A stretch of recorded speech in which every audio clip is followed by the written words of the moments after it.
Esse lugar aqui, conhecido como as Ruínas da Lagoinha, na região sul de Ubatuba, é o que sobrou de um antigo engenho de cana-de-açúcar, só que não era um engenho qualquer, né?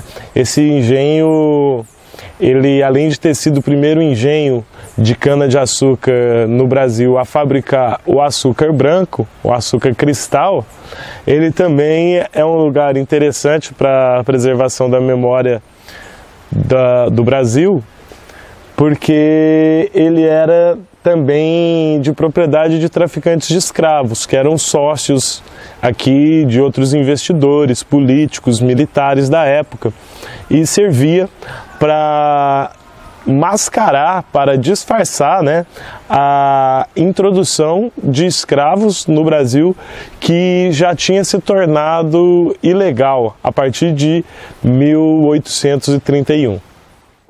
O barracão, na verdade, já existia em 1828, quando o investidor francês Augustin Stevennin compra o lugar e abre o capital da empresa, busca novos investidores para se tornarem sócios dele aqui.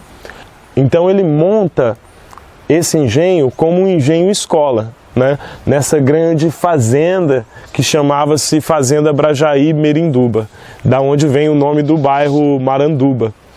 Era um engenho escola porque filhos de nobres, filhos de senhores de engenho de todo o Brasil foram trazidos para cá para, além de ser sócios, aprenderem as novas tecnologias na fabricação do açúcar branco e poderem aplicar, né, nas propriedades das suas respectivas famílias.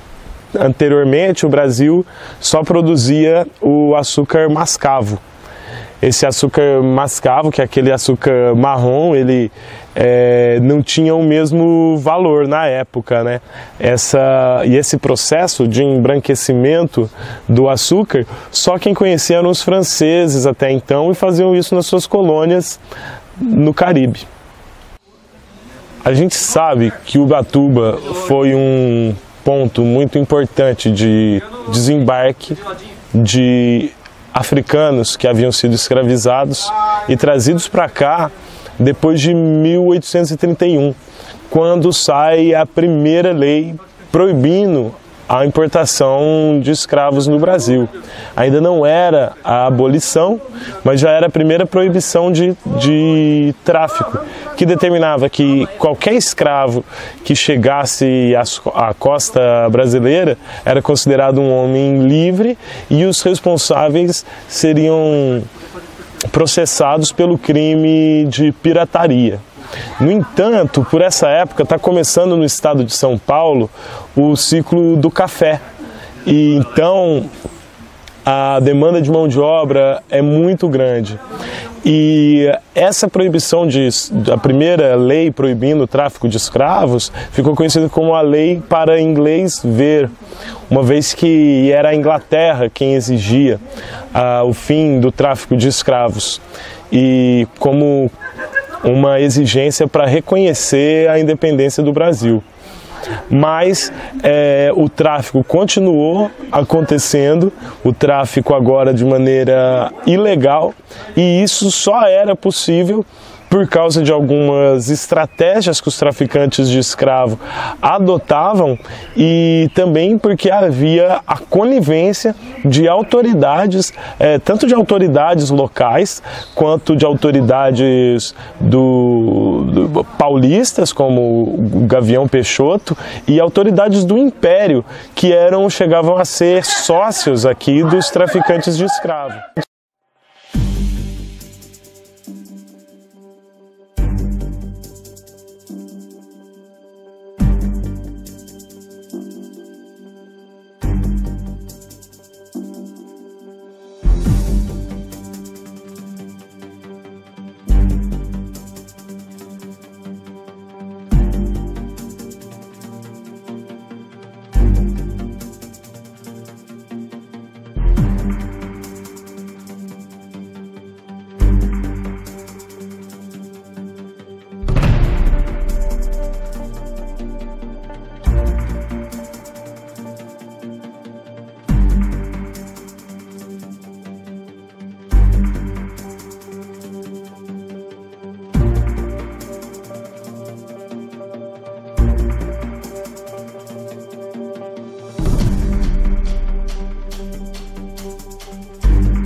iniciei minha pesquisa a partir de uma denúncia contra o José Bernardino de Sá, que era o então barão da Vila Nova do Minho, que era um traficante de escravos que também atuava na nossa região, né?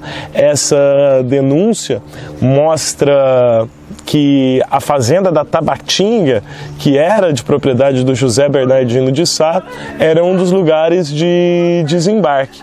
Mas mais uma vez a gente encontra que quando as autoridades iam fazer as diligências no local, sempre registravam que não havia nada. Então ficava na denúncia e todas as averiguações, esses traficantes de escravo escapavam.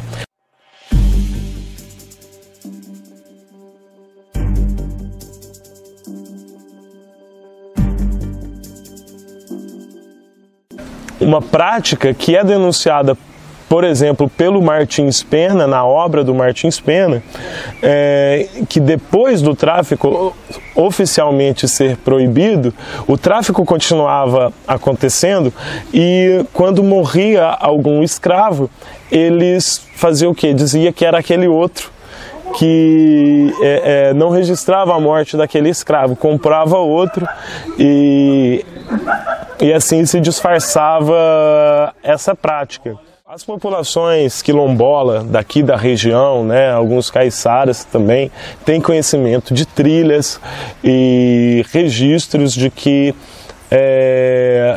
realmente os escravos chegavam aqui na região onde hoje é a região sul de Ubatuba, entre Ilhabela e a Tabatinga, e subiam por trilhas, eram trilhas ilegais, onde eles eram levados caminhando, né, até o Vale do Paraíba, onde a mão de obra deles começava a ser explorada nesse ciclo econômico da história do Brasil, que é o ciclo do café.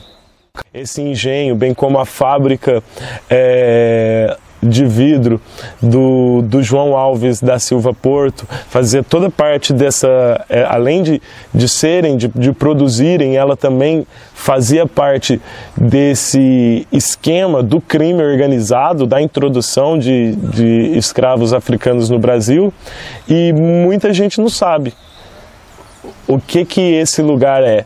O que ele significa, a importância que ele tem na história do nosso povo, na importância da história de São Paulo e do Brasil. E que mostra também como a relação promíscua do crime organizado com a política e com setores militares também é algo que vem de muito tempo no nosso país.